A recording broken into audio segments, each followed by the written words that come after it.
Hello everyone, and welcome to a brief presentation on how the Endowment Fund works at the Union Church of Hinsdale. My name is Scott Wenzel, and I'm a member of the Endowment Fund ministry at the church. In terms of a brief introduction, the Endowment Fund was established in 1962 and has with the goal of supporting the mission and ministries of the church. The endowment fund was relatively small over the early years, but has grown to be over $5 million today. The endowment fund provides a perpetual income stream to the church. So what that means, it's an income stream that's designed to last forever. In addition to stewardship, the endowment provides a way for members and friends of the church to support its mission. Just briefly on the endowment fund ministry, the ministry has 7 members. They're elected for 2-year terms, but serve no longer than 4 consecutive years. And the goal for the ministry is to manage the investments in the endowment and to develop and grow the endowment fund.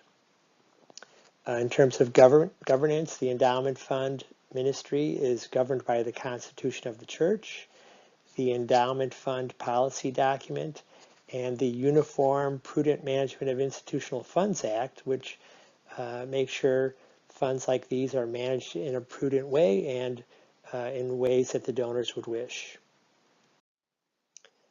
Now, I mentioned earlier the endowment fund is designed to provide an income stream. So each year, 5% of the 3-year average year-end balance of the fund is available for distribution. In 2018, this amount was over $200,000. The endowment fund contains both designated and undesignated funds. So what that means is the undesignated portion is available for the church to spend as it sees fit to meet current spending needs. The designated funds each have sort of a specific purpose. So those funds are sponsored or managed by the different ministries of the church, and they're responsible for how those funds are spent. Here's a list of the designated funds. So just, in terms of size, the undesignated portion is the largest portion of the endowment fund. It's over 40% of the fund. And then you can see we have a wide range of designated funds covering a lot of different areas of interest for the church.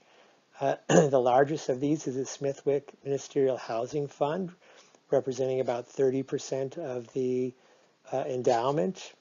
And then the next largest is the Don D. Mission Station Hospital Doctor Fund, supporting a doctor in Angola. And then the Hunger and Poverty Abroad Fund is the 3rd largest. And now we'll just take a brief look at how the endowment fund is invested. So the fund invests in a low-cost and globally diversified portfolio of mutual funds and exchange-traded funds. Our objective is to meet the income need for the fund. So that was the 5% payout formula. And then to maintain the purchasing power of the fund over the long term. So really just keeping up with inflation. So if you think about it in terms of numbers, we want to have that 5% income need and then earn that plus inflation. To do that, you can see our asset allocation down below on this slide. We have 72% of the fund invested in stocks, 23% in bonds, and 5% in cash. So the fund will go up and down in value with the market year to year, but we believe over the long run, this asset allocation gives us a good opportunity to meet our objectives. Here are the specific funds that are used in the endowment fund. So you can see we have 9 different mutual funds. Some of them are index-based funds, and some of them are actively managed funds. We have several funds from Vanguard, so they're known for low costs, and we like that. The weighted average expense ratio for the funds in our portfolio is about 20 basis points, or 0.2%. And so that's relatively low for a globally diversified portfolio. Then just a little bit on gifting. We welcome and are thankful for all gifts to the endowment fund. donors can give in a variety of ways. So we accept cash, publicly traded securities like stocks, bonds, or mutual fund shares, bequests. So providing for the endowment in an estate plan is a common way to give to the endowment fund. Retirement assets, so leaving the endowment as a beneficiary on a retirement account, or a minimum distribution from a retirement account is another way to give to the endowment. Charitable trusts, life insurance, or other ways. So those are all accepted forms of gifts for the endowment. We also accept real estate and tangible items, and just ask that you contact the financial officer of the church to kind of discuss any gifts of this type. In terms of making a designated gift, that's allowed in the endowment. So we have a number of designated funds, as we saw before. And so you can contribute to an existing designated fund, or if you want to start a new designated fund, you can do that with a gift of $25,000 or more.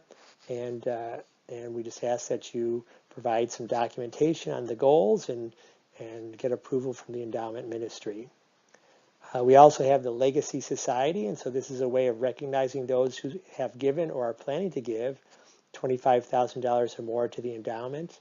And we have the Legacy Society Giving Tree located in the gathering place of the church to recognize those who have given and contributed to the endowment.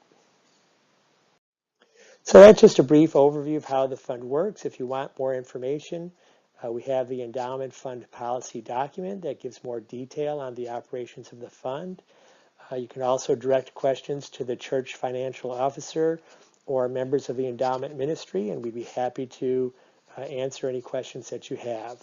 So as I mentioned earlier, the endowment's an excellent way of providing for the mission and ministries of the church. It's a good way to leave a legacy to the church and to help ensure that the church not only survives but thrives well into the future. Thank you for listening to this presentation, and I hope you found it helpful.